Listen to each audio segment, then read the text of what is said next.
Coucou, comment allez-vous aujourd'hui? Eh ben c'est Isabelle, la voix de Gaïa, j'espère que vous allez bien. Je sais pas s'il fait chaud chez vous, mais nous je pense que ça va être encore pour aujourd'hui. Alors, je voulais vous présenter aujourd'hui une vidéo, le fait d'accueillir les rencontres qui arrivent sur notre chemin, que ce soit dans le parcours Flamme Jumelle ou pour notre cheminement personnel. Mais avant, je voulais vous remercier pour vos likes, vos commentaires, vos abonnements. Voilà. La chaîne et moi-même sommes très contents d'avoir vos abonnements. Et puis ça la fait grandir aussi, c'est ça qui est bien. Donc c'est important pour que les personnes puissent trouver des réponses à leurs questions. Et puis n'hésitez pas à me mettre un petit mot si vous avez envie d'avoir une réponse par rapport à vos ressentis. Alors hier, j'ai remis un post avec le soin Nefertiti pour tout ce qui est les intragénérationnels. Donc j'ai remis l'info et aussi j'ai mis tous les autres soins que je fais, alors ceux qui existent déjà depuis un moment et ceux que j'ai créés aussi. Et aussi j'ai créé un nouveau soin, il s'appelle Coliority, c'est l'énergie du Pérou et de la Pléiade. Donc ce soin sera axé sur la lumière et la paix intérieure.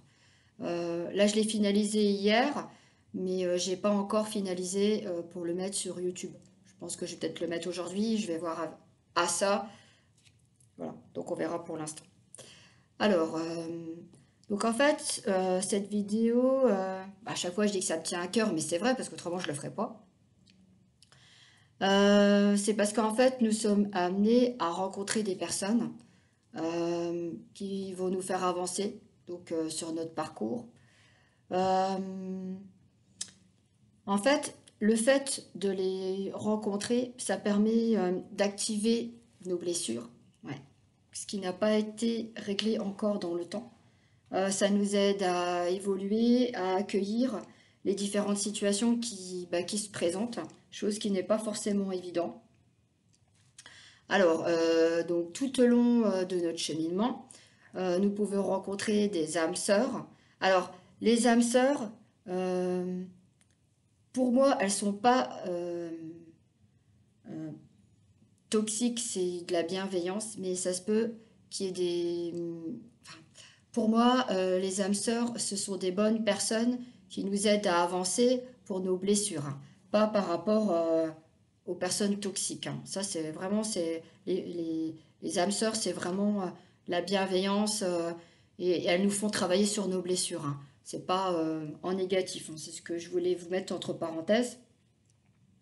Donc ça peut être euh, donc une âme sœur pour faire travailler nos blessures, mais aussi à des personnes qu'on rencontre, que ce soit, ça peut être notre conjoint, conjointe, ça peut être des parents, ça peut être des amis, des frères et sœurs, qui sont des personnes toxiques. Il y a des pervers narcissiques aussi, qu'on va rencontrer tout au long de notre chemin, et par rapport à ce qu'on a à travailler.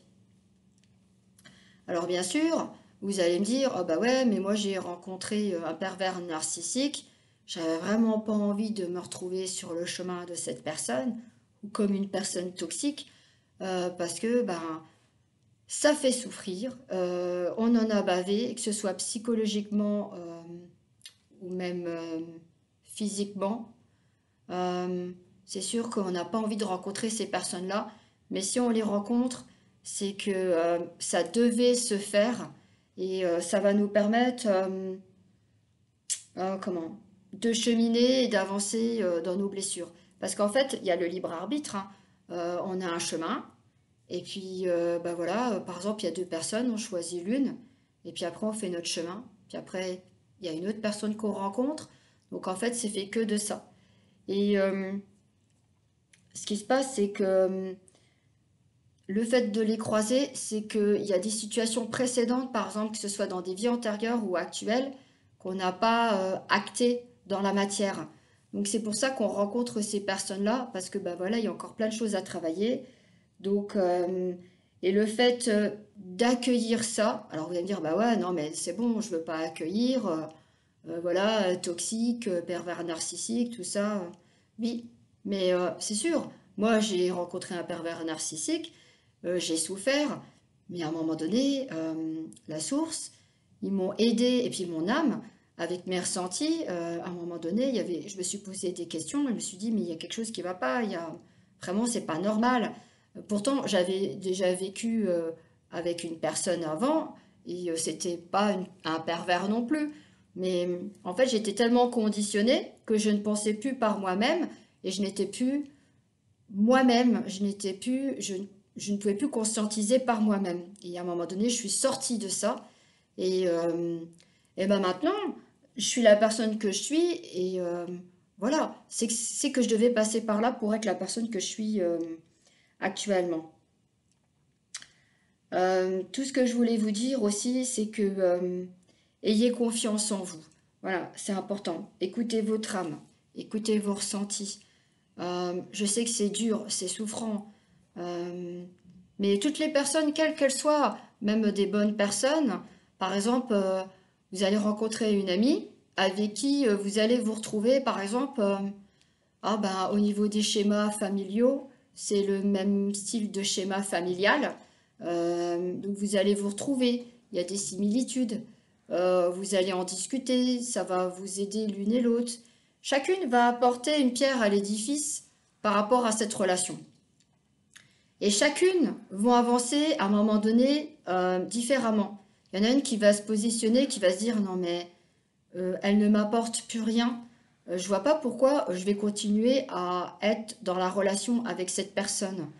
Donc du coup, ce qui va se passer, c'est que, pardon, soit la relation va se terminer par l'une des deux, donc avec son libre arbitre, elle va faire une action qui fait que la relation va se terminer, ou alors bah, l'autre personne, c'est elle qui va le faire. Donc c'est soit l'une ou soit l'autre. Mais quand il y en a une qui lâche pas l'affaire, mais que l'autre qui veut partir et qui n'y arrive pas, c'est dur de prendre de son courage à deux mains et d'expliquer à la personne, bon bah voilà, pour moi, voilà, j'avance plus. Je vois pas pourquoi on reste amis pour dire de rester amis alors que ça ne m'apporte plus rien. Donc des fois, c'est pas évident de lâcher une amitié parce qu'on a eu pas mal de choses ensemble. Voilà, soit ça se fait automatiquement ou soit, par exemple, je me suis dit, oh ben, je sais que ça va se faire. Et puis ça s'est fait automatiquement. La personne, elle a lâché en actionnant une blessure de trahison. Voilà. Mais moi, je l'ai accueillie parce que la blessure de trahison, elle est guérie pour moi.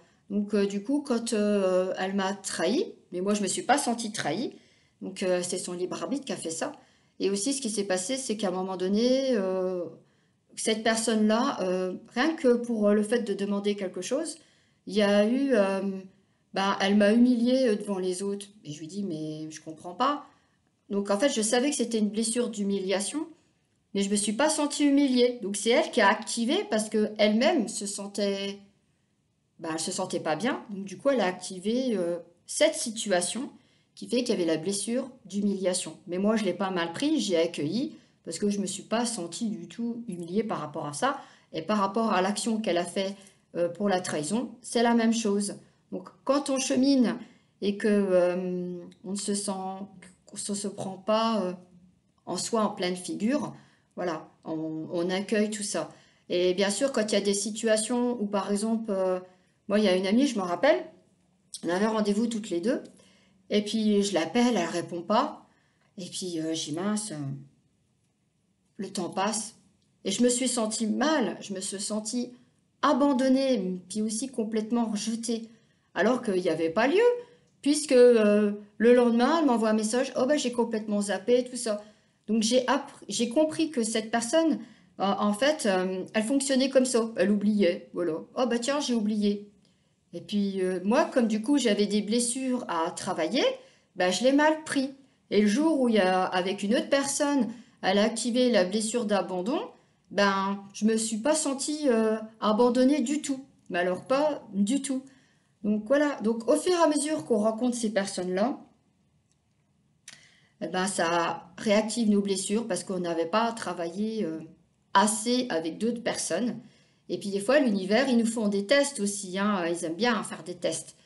Donc à nous de les passer haut la main, hein, chose pas évidente non plus. Mais chaque personne, chaque rencontre chaque situation nous aide à avancer et à être plus grand, plus grande à l'intérieur de nous-mêmes. Voilà, c'est important, c'est le message que je voulais vous faire passer.